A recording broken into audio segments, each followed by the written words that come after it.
The crescent moon dangled above Carson Creek, throwing lengthy silhouettes down the powdery roads where respectable people had already locked their shutters. Eleanor May Hutchkins flattened herself against the weathered planks of the mercantile, pulse thundering so violently she worried it might expose her. Within her grasp, the cloth satchel quivered, a meager collection of 2 faded gowns, her mother's scripture, and $17 she'd accumulated from years of cleaning and stitching. This represented her entire world and everything she could transport. From the tavern beside her emerged the booming roar of Big Jim Calhoun's amusement. The noise sickened her. By morning he would arrive with that damned wedding agreement, the document her stepfather had endorsed to settle his betting obligations. 19 and unwelcome, Eleanor harbored no fantasies about what lay ahead in Big Jim's lavish mansion atop the rise. Bruises beneath satin, sorrow concealed behind lace, and the gradual destruction of soul that accompanied being possession rather than person. She waited for clouds to consume the moon before sliding into darkness. Young Tommy, the stable hand, had kept his word, leaving the rear entrance unlocked for the $2 she could afford, and the desperate entreaty in her gaze. Within, her father's aged mare, Buttercup, raised her head and whinnied gently. Eleanor stroked the animal's nose, murmuring, "Forgive me." "Quiet now, girl. We have no option except escape." Her fingers trembled as she prepared the horse. Each groan of leather seemed as thunderous as gunfire in the silent evening. She had never departed town previously, never rested anywhere except under her family's shelter. But remaining meant bondage to Big Jim's violence and desires. Better to chance wolves, serpents, and starvation than the guarantee of his brutality. Guiding Buttercup into the darkness, Eleanor flinched at every hoofstep against the compressed ground. The town boundaries appeared ahead. Beyond them extended only sagebrush and heavens, and doubt as immense as the wasteland itself. She traveled westward, always westward. Behind her, Carson Creek slept, unaware that one of its daughters had selected banishment over suffering. Terror propelled her swifter than any lash. Every shadow appeared to shift. Every breath of air sounded like pursuit. By sunrise, she had placed 10 miles between herself and her cage. Buttercup wheezed with fatigue, and Eleanor stumbled from the saddle on shaking limbs. She discovered a grove of cottonwoods near a dried riverbed and fell there. Her mouth was already parched. 2 canteens sloshed in her bag, but she questioned whether they'd endure beyond a few days. The wilderness stretched ahead, a sea of scrub and stone beneath a sky so enormous it made her light-headed. No returning now, she breathed. 3 evenings passed in the identical harsh rhythm, traveling beneath starlight, concealing beneath bushes by daylight. Her water diminished to nothing. Buttercup stumbled frequently, flanks gasping. Eleanor's own mouth split and bled. On the 4th dawn, hopelessness ate at her spirit, and then she spotted him. A solitary horseman sat his mount high on the crest, silhouette painted golden by the climbing sun, broad frame, wide-brimmed cap, spurs that sparkled like flames. Eleanor's palm flew to the ancient Colt revolver she'd taken from her stepfather. She had never discharged it, and uncertainty gnawed at her capacity to even target. But her horse couldn't flee. Neither could she. The rider descended at an unhurried tempo, inevitable as the dawn itself. Eleanor compelled herself to stand upright, one hand on the weapon's handle, though her knees threatened to buckle. Nearer now, she could observe him. Dark locks requiring trimming, a sun-lined face, garments mended but tidy. A Winchester lay across his saddle. A pair of Colts hung low on his waist. He halted 20 feet distant and touched his hat. Whether in jest or reverence she couldn't determine. "Ma'am," he said, voice deep and coarse as pebbles. "Appears you're facing some difficulty." Eleanor raised her chin. "I'm handling fine, thank you." His mouth curved nearly into a grin. "That's so?" "Your mount suggests otherwise." His emerald eyes shifted to Buttercup, reading her state with an experienced look. "When did either of you last have water?" Pride battled with desperation. Desperation prevailed. 2 days, she confessed. The rider dismounted from his saddle in one fluid movement. He unhooked a canteen and extended it toward her, but paused just short of contact. "Name's Jake Thornton, and you can lower that pistol. If I intended harm, you'd never have noticed me approaching." Her hand shook as she took the water. The initial taste was paradise, cool and pure against her burning throat. She drank carefully, forcing herself not to empty it completely. Buttercup nickered thankfully when she shared a portion. Thank you, Eleanor murmured. Your name? He inquired. Mary. Mary Smith. Jake lifted one dark eyebrow. Certainly it is. And I assume you're out here enjoying the atmosphere for your wellness. Heat climbed to her cheeks. She stiffened, gripping the pistol firmer. My affairs are private, Mr. Thornton. That they are, he conceded. But this wasteland doesn't respect anyone's affairs. It'll destroy you regardless, whether you're racing towards something or away from it. His stare lingered on her with disturbing intensity, as if stripping away her deceptions layer by layer. There's a water source roughly 5 miles northwest, Jake stated finally. I'm traveling that direction myself if you'd like to accompany me. Eleanor's pulse raced. Accepting assistance from a stranger was perilous, but without water, she and Buttercup would perish before another dawn. I can locate it independently if you indicate the direction, she said stubbornly. Jake shrugged, swung back onto his saddle. As you wish. Head toward that gap in the ridges. Turn left at the divided stone. Resembles a minister's podium. Can't overlook it. Naturally, there are rattlesnakes nearby, and Apaches occasionally maintain watch, but I expect a lady managing fine alone won't encounter any problems. He touched his hat again, preparing to depart. Eleanor's pride collapsed under exhaustion and fear's weight. Mr. Thornton, she called. He reined in, glanced back over his shoulder. I would appreciate the guidance. This time his smile contained less mockery. Wise decision, Mary Smith.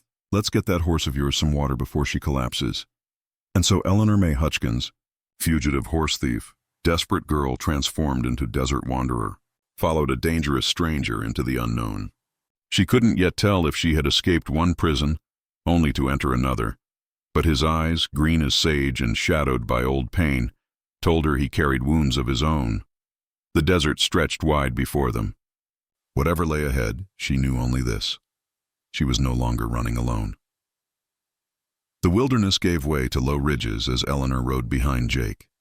Dust adhered to her dress and hair, and Buttercup's hooves dragged as if made of iron. But Jake's steady pace and certain direction kept them advancing. After an hour, the terrain dipped into a shallow valley where mesquite trees clung to existence. At its center shimmered a pond no broader than a cabin, fed by some hidden spring. Buttercup plunged her muzzle into the water, drinking until she trembled with relief. Eleanor knelt beside her, splashing her face, the coolness nearly painful against her sunburned flesh. Jake refilled both their canteens and leaned against a boulder, arms crossed. He observed her with that same calm, evaluating look, as if he measured every decision she made.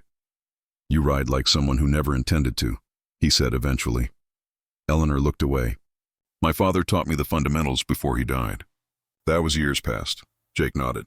Explains why you favor the horse's mouth excessively. You'll exhaust her quicker that way. But you possess courage. That matters for something. She bristled, though a strange warmth stirred at his rough praise. I didn't request your assessment, Mr. Thornton. Perhaps not, but you'll survive longer out here if you accept it. For a while, only the wind responded. Then, unable to restrain herself, Eleanor asked, Why assist me? You don't even know my identity. Jake's gaze darkened, the shadow of something ancient flickering across his features.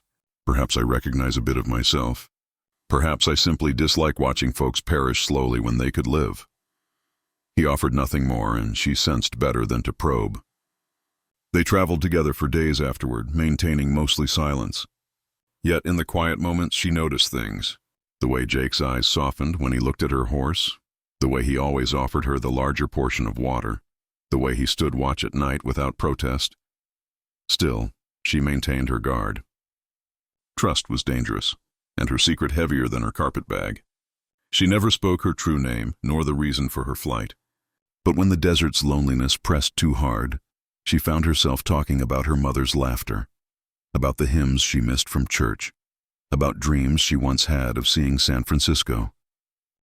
Jake listened, saying little, but his silence wasn't empty. It felt solid, like a wall she could lean against without fear of it crumbling. One night, as coyotes howled in the distance, he finally spoke of himself. I worked cattle once down in Texas, thought I had the world ahead of me. Then the war came. Blue coats, gray coats, none of it mattered much by the end. Just bodies in the mud. After that, I never went back. Too much blood between me and home. The firelight caught the hard lines of his face, the pain carved deep. Eleanor's heart ached. She wanted to reach out, but fear held her hand still. On the 6th morning, as dawn painted the sky, Jake pointed out faint tracks in the dust. Fresh horseshoes. "Riders ahead," he said, or following. Her stomach clenched. She knew who it must be. Big Jim would not let his prize escape so easily. They pressed on, but by afternoon, the hoofprints grew clearer, the trail more obvious. At sunset, smoke rose in the distance, a campfire too close for comfort. Jake's eyes narrowed. "We'll need to circle wide. Keep to the rocks. But if they're hunting you, they'll know the land better than you do. Time to tell me the truth, Mary Smith. Who's after you?" Eleanor's throat closed. She had guarded her secret like a shield, but the weight of it crushed her now. Tears stung her eyes as she whispered, "My name isn't Mary. It's Eleanor May Hutchkins. Big Jim Calhoun wants me for his wife. My stepfather sold me to him, and if he finds me, I'll never be free again." Jake's jaw hardened. "Calhoun, figures. You know him. Everyone west of the Pecos knows Big Jim. Mean as a cornered rattler. Rich enough to pay men to do his dirty work. If he's on your trail, he won't stop." Shame burned in her chest. "You should leave me. I've brought you nothing but danger." Jake swung down from his horse, came close enough that his shadow fell across her. His voice was steady but fierce. "You think I'd ride off and let you face him alone?" "Not a chance. A man like Calhoun doesn't get to own people. Not while I draw breath." Eleanor's breath caught. In his eyes she saw not pity but promise. For the first time since she fled Carson Creek, hope flickered. That night under a canopy of stars, Eleanor's guard slipped. Exhaustion and gratitude tangled inside her until words spilled out unbidden. "You're the first man I've met who doesn't treat me like I'm something to be bought or taken," she whispered, voice trembling. "You're my first real kindness." Her cheeks burned as soon as the words left her lips. She turned away, heart pounding. Jake's silence stretched long enough for doubt to choke her. Then he spoke, rough and certain, "And you'll be my last.